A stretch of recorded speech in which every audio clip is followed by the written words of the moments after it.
নিলাম কি এটা এইখানে গত দিনের মতো যদি একটা আমরা ইন্ডিকেটর দেয় অর্থাৎ পটাশিয়াম ক্রোমেট ইন্ডিকেটর দিয়ে একটা রেখে দেই তাহলে কালার চেঞ্জটা ধরতে সুবিধা হবে। ঠিক আছে? এটা কি ভাই বললেন এটা এই রনি প্রুফ করি ওই আমি করি এটা কি ভাই এটা কি বলছেন সাপ্লাই স্যাম্পল কোনটা সোডিয়াম ক্লোরাইড 5 ml নিলাম।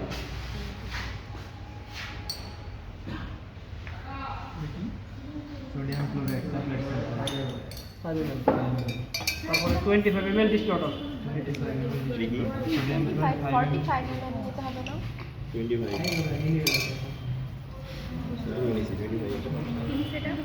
তারপর পটাশিয়াম ক্লোরাইড ইন্ডিকেটর। এই পিএইচ আমরা ধরে নেই যে আসলে এটা 7 থেকে 8 এর কাছাকাছি আছে আর কি, হ্যাঁ স্যার আমাদের আর অ্যাডজাস্ট করার দরকার অ্যাডজাস্ট নেই। করার দরকার নেই। স্যার আমরা তো সাপ্লাই স্যাম্পল কত দিছ? আরেকটু দে আলিম, এই যে বুলেট এগুলো ফিল আপ করে দেওয়া লাগবে। হ্যাঁ সিলভার না স্যার আমরা তো সাপ্লাই স্যাম্পল 5 ml নিলাম, কিন্তু স্যার ওয়াটার তো নিলাম স্যার 25 ml, আবার ইন্ডিকেটর নিলাম 7-8 ফুটা স্যার। তাহলে সবই আমাদের অ্যাজামশন থেকে কম নিলাম না স্যার। আমাদের ইয়ের তারপরে আরো দিলে যে 15 ফুট পরে 15 16 ফুট আছে 15 ফুট আছে এই যে ইয়েলোইশ কালার না, ইয়েলোইশ কালার এইরকম, হ্যাঁ। তো এইটা আমরা একটু ইয়ে রাখি নিজের এই মেমোরিতে রাখি আর কি, না? হ্যাঁ। ডেটল এটা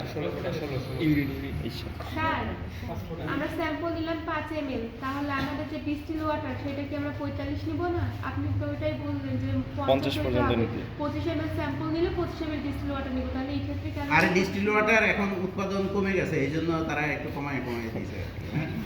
ঠিক আছে, তুমি 25 দিতে পারো, আর একটু বেশি দিলেও অসুবিধা নেই, হ্যাঁ।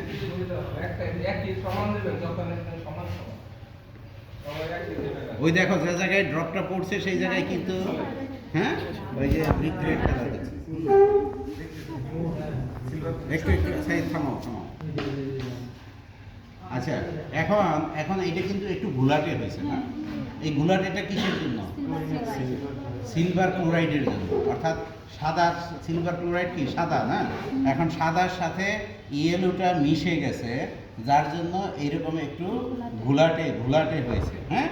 ঠিক আছে, তাহলে এই ঘোলাটেটা যত বেশি সিলভার ক্লোরাইড হবে ঘোলাটে ভাবটা তত বাড়বে আর কি, হ্যাঁ। এটা আগে কিন্তু স্বচ্ছ ছিল।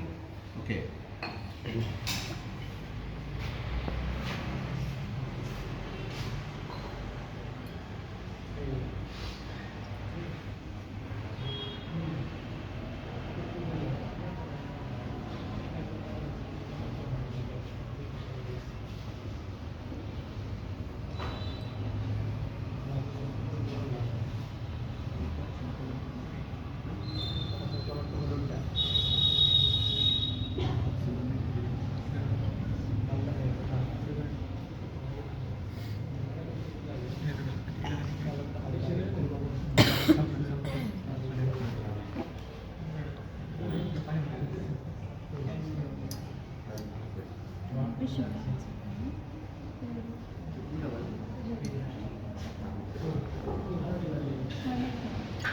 একটু হয়ে লালচে ভাব চলে আসছে কিন্তু, না? হ্যাঁ, আর বেশি দেওয়ার দরকার নাই আমার মতে। এটা হয়ে গেছে। এখন আরেক ড্রপ দিয়ে জাস্ট হলো আবাটা মানে কালার আসে বাপ।